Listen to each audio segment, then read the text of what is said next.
Hello friends, বিকেলে বের হচ্ছি হাঁটার জন্য। ছেলের খুব ইচ্ছা যে এখন হাঁটতে যাবে, তাই ওকে নিয়ে হাঁটতে যাচ্ছি। নদীর পাড়ের রাস্তা দিয়ে হেঁটে যাচ্ছিলাম। দেখো চারপাশে কি সুন্দর সবুজ।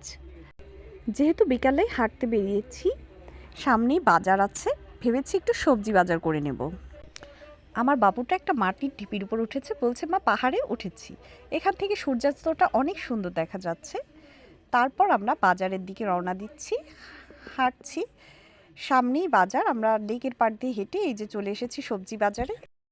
সবজি কিনে বাসায় চলে আসলাম।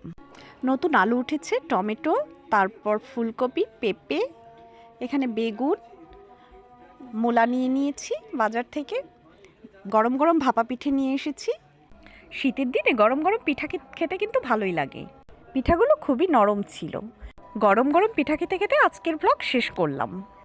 প্লিজ বন্ধু